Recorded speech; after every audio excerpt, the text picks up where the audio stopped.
शक्र उवाच शाकम्भर्यास्तु कवचम् सर्वरक्षाकरम् नृणाम् यन्न कस्यचिदाख्यातम् तन्मे कथय षण्मुख। स्कन्द उवाच शक्रशाकम्भरी देव्याः कवचम् सिद्धिदायकम् कथयामि महाभाग शृणु सर्वशुभावहम्।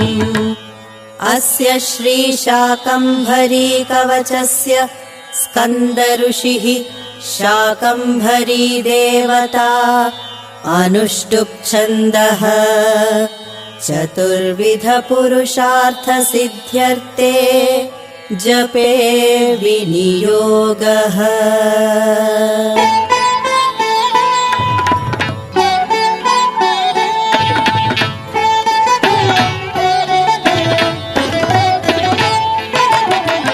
ध्यानम् शूलम् खड्गम् च डमरुम् दधानामभयप्रदाम् सिंहासनस्थाम् ध्यायामि देवीम् शाकम्भरीमहम्। शाकम्भरी शिरः पातु नेत्रे मे रक्तदन्तिका कर्णौ मे नन्दजः पातु नासिकाम् पातु पार्वती। ओष्ठौ पातु महाकाली महालक्ष्मीश्च मे मुखम् महासरस्वती जिह्वाम् चामुण्डावतु मे रदाम्। कालकण्ठसती कण्ठम् भद्रकाली करद्वयम् हृदयम् पातु कौमारी कुक्षिम् मे पातु वैष्णवी। नाभिमेवतु वाराही ब्राह्मी पार्श्वे ममावतु पृष्ठम् मे नारसिंही च योगीशा पातु मे कटिम्। पूरु मे पातु वामोरुः जानुनी जगदम्बिका जङ्घे मे चण्डिका पातु पादौ मे पातु शाम्भवी। शिरः प्रभृति पादान्तम् पातु पातु मां सर्वमङ्गला। रात्रौ पातु दिवा पातु त्रिसन्ध्यम् पातु मां शिवा। गच्छन्तम् पातु तिष्ठन्तम् शयानम् पातु शूलिनी। राजद्वारे च कान्तारे खड्गिनी पातु मां पथि। सङ्ग्रामे सङ्कटे वादे नद्युत्तारे महावने ब्राह्मणेनात्मशूलस्य पातु मां परमेश्वरी। गृहं पातु कुटुम्बं मे पशुक्षेत्रधनाधिकम् योगक्षेमं च सततं पातु मे वनशङ्करी। इतीदं कवचं पुण्यं शाकम्भर्याः प्रकीर्तितं यस्त्रिसन्ध्यं पठेत् चक्र सर्वापद्भिः समुच्यते। तुष्टिं पुष्टिं तथारोग्यं सन्ततिं सम्पदं च शं शत्रुक्षयं समाप्नोति कवचस्यास्य पाठतः। शाकिनी डाकिनी भूत बालग्रह महाग्रहाः नश्यन्ति दर्शनात्रस्ताः कवचं यः पठतस्त्विदम् सर्वत्र जयमवाप्नोति धनलाभं च पुष्कलम्। विद्यां वाक्पटुत्वां चापि शाकम्भर्याः प्रसादतः। आवर्तनसहस्रेण कवचस्यास्य वासव यद्यत् कामयतेऽभीष्टम् तत्सर्वं प्राप्नुयात् ध्रुवम्। इति श्रीस्कन्दपुराणे स्कन्दप्रोक्तम् शाकम्भरी कवचम्।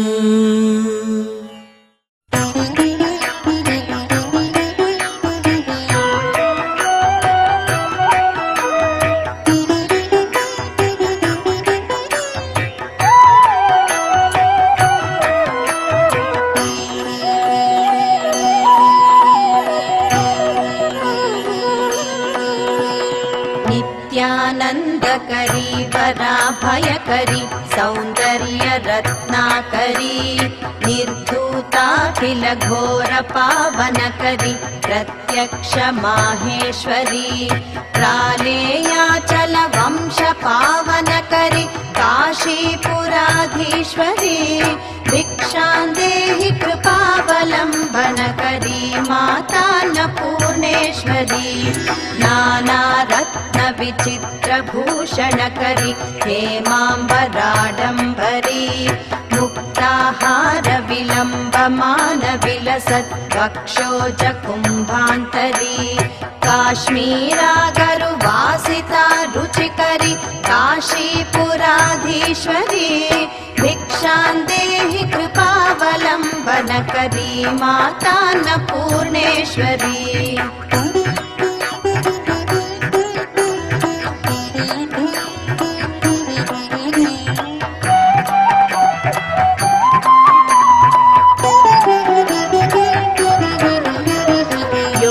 योगानन्दकरी रिपुक्षयकरी धर्मैक्यनिष्ठाकरी चन्द्रार्कानलभासमानलहरी त्रैलोक्य रक्षाकरी सर्वैश्वर्यकरी तपः फलकरी काशीपुराधीश्वरी भिक्षां देहि कृपावलम्बनकरी मातान्नपूर्णेश्वरी कैलासाचलकन्दरालयकरी गौरी ह्युमाशाङ्करी कौमारी निगमार्थ गोचरकरी ओङ्कार बीजाक्षरी मोक्षद्वार कवाट पाटनकरी काशीपुराधीश्वरी भिक्षां देहि कृपावलम्बनकरी मातान्नपूर्णेश्वरी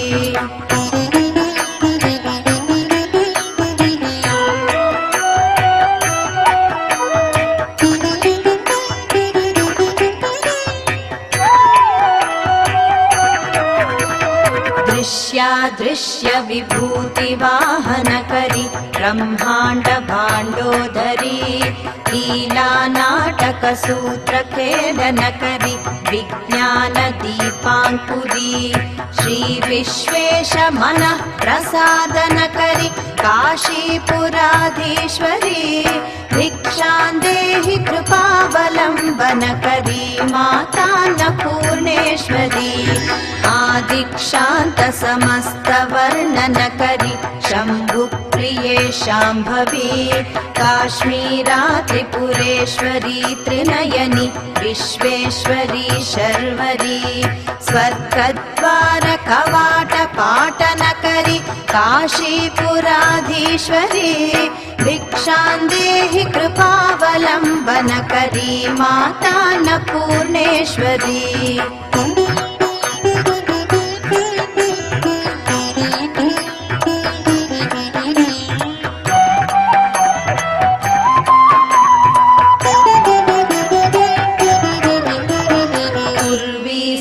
सर्वजनेश्वरी जयकरी माता कृपा सागरी वेणी नीलसमान कुन्तलधरी नित्यान्नदानेश्वरी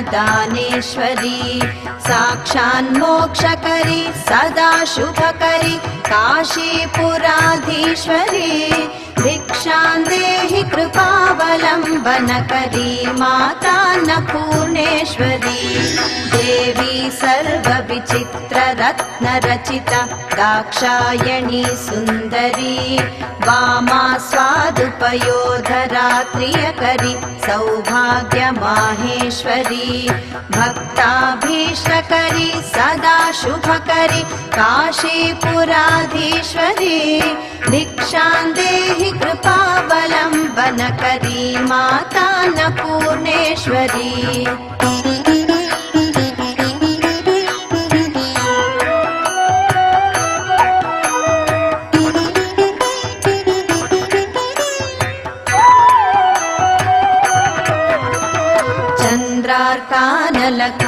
चन्द्रार्कानलकोटिकोटिसदृशी चन्द्रांशुबिम्बाधरी चन्द्रार्काग्निसमानकुण्डलधरी चन्द्रार्कवर्णेश्वरी माला पाश अंकुशधरी काशीपुराधीश्वरी